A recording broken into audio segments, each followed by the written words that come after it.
আসসালামু আলাইকুম। টপিকটা অনেকের মাথার উপর দিয়ে যাইতে পারে। বাট আমার মনে হয় বলা উচিত।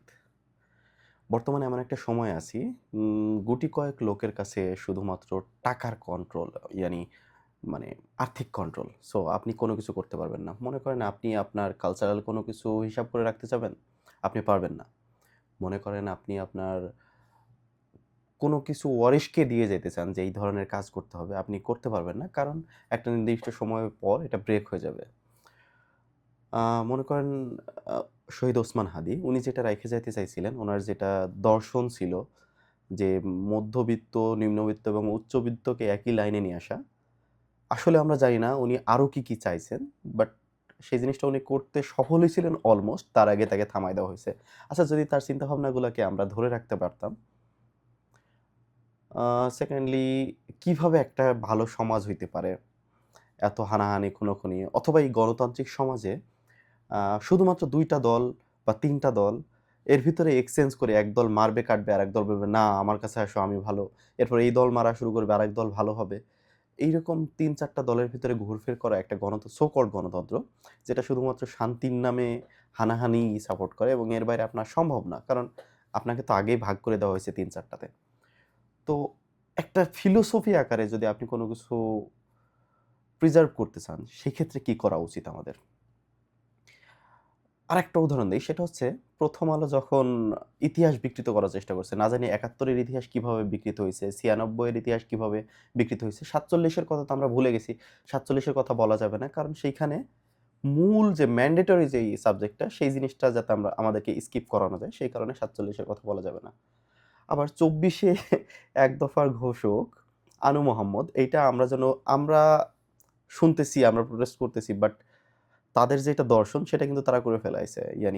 সেটা কিন্তু তারা প্রিজার্ভ করছে, কারণ তাদের কাছে টাকা আছে। 'প্রথম আলো' কিন্তু ডেকেডের পর মানে যুগ ধরে চলে আসতেছে।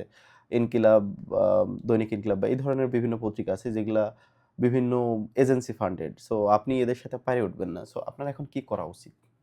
আপনি বই লিখবেন, হয়তোবা বইয়ের কপিগুলা পোড়ায় দেওয়া হবে বা এরকম কিছু। বাট এখন সবচাইতে যেটা ক্রুশিয়াল, সেটা হচ্ছে ডাটা সেভ করা। মনে করেন আ আপনার কাছে এমন একটা ড্রাইভ আছে যেটা অন্য কারো কাছে গেলে আপনি পুরা ইনফরমেশনটাকে পাস করতে পারবেন। সো এখন খাতায় লিখে কালচারালি মুভমেন্ট করে না। আবার আপনি যে বাইরের কাউকে শেখাবেন বা আপনার কাছে কোনো প্রতিষ্ঠান নাই যে আপনি কাউকে শেখাবেন। আসন্না ফাউন্ডেশন আছে, ঠিক আছে, আপনি একটার উপর রিলাই করতে পারবেন না। আসন্না ফাউন্ডেশনকে যেকোনো সময় আ আহমদুল্লাহ সাহেবের মুখের যেকোনো একটা কথাকে ইস্যু করে তাকে যেকোনো সময় ডিস্ট্রয় করতেই পারে। আ এই সো কল্ড সেকুলার পাওয়ারফুল সমাজ। আপনার কি করা উচিত? আমার কি করা উচিত? যারা এই ধরনের ভবিষ্যৎ নিয়ে চিন্তা করেন বা একটা স্টেবল সমাজ নিয়ে চিন্তা করেন, তাদের উচিত নিজের একটা এজেন্টিক এআই রাখা। এটা কেমন হতে পারে যে আপনার আ একটু টেকনিক্যাল। আপনি এআই কেই জিজ্ঞেস করেন যে, "আমি কিভাবে আমার নিজের একটা পার্সোনাল অ্যাসিস্ট্যান্ট রাখতে পারি, যে কিনা আমার প্রত্যেকটা জিনিস, আমার দর্শন, আমার কথাবার্তা, আমার প্রত্যেকটা আচার-আচরণ পরবর্তী প্রজন্মের জন্য প্রিজার্ভ করে আপনার জন্য নিয়ে যাবে।" মনে করেন এখানে কুইন আছে, চাইনিজ বেসড, চাইনিজ আম ইস আ মানে কি ওদের স্টুডেন্টরা বানাইছে, এরকম আছে। LLAMA এই টাইপের অনেকগুলা আছে। তারপর ওই যে DeepSeek R1 যেটা, এটাও অনেক পাওয়ারফুল। তো ছোটখাটো একটা মেশিনে খুব ভালোভাবে রান করতে পারে। আপনি আ Raspberry Pi ও দিতে পারেন বা ইয়াতেও দিতে পারেন। আমার মতে আপনি SSD তে বা NVMe তে আপনি হচ্ছে সিস্টেম রান করলেন। আর হচ্ছে হার্ড ড্রাইভ, যেটা খুবই ক্রুশিয়াল, সেখানে আপনার প্রত্যেকটা ডাটা রিটেন আকারেই করা হলো। এখন আপনি লিখতে পারেন না, কিন্তু আপনি কথা বলতে পারেন। সেক্ষেত্রে Whisper বা Piper এর মাধ্যমে তার সাথে কনভারসেশন চালাইলেন। একটু স্লো হবে যেহেতু আপনার কম দামি একটা মেশিন। সেটাতে Ubuntu বলেন বা বিভিন্ন চাইনিজ আছে, অপারেটিং সিস্টেম আছে সার্ভার গ্রেড, যেটা Huawei এর মাধ্যমে বানানো হয়েছে, Alibabaর মাধ্যমে বানানো হয়েছে। এগুলোর মাধ্যমে আপনি আপনার পুরা ইনফরমেশনটাকে সেভ করে রাখতে পারেন, যেটা আপনার জেনারেশন টু জেনারেশন ওয়াইজ যেন এটা চলে যাইতে পারে। ৫০০ জিবি ডাটা ইস এনাফ। আপনার জীবনে আপনি শেষ করতে পারবেন না যদি আপনি শুধুমাত্র এআই এর জন্য একটা ডাটা ট্রেন করতে চান।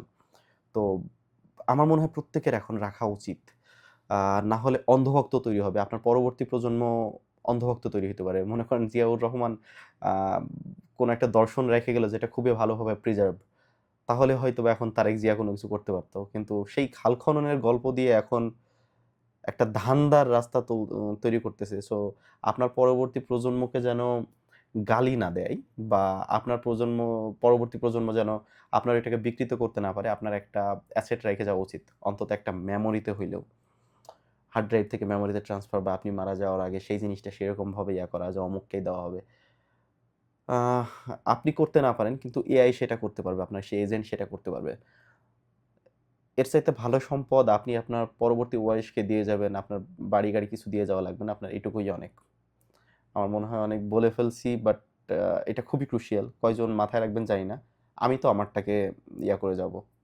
বাট আ এই ক্যাপিটালিজমের সময় আপনি বাড়ি-গাড়ি কোনো কিছু দিতে পারেন না পারেন আপনার সন্তানদের জন্য বা আপনার ছেলেমেয়ের জন্য। আপনি ডাটা তাদেরকে দিয়ে যাইতে পারবেন। এটুকু খুবই গুরুত্বপূর্ণ। এর চাইতে বড় সম্পদ আপনি তাকে দিতে পারবেন না। না হলে যদি বর্তমানের এইসব সেকুলার সমাজের ইয়াগুলা সো কল্ড সেকুলার আসলে তারা সেকুলার না। নিজের বেলায় তারা সেকুলার হবে না। তারা অর্থকেই ধর্ম হিসেবে ধরবে। আপনি এর বাইরে আর কিছু করতে পারবেন না। Thank you.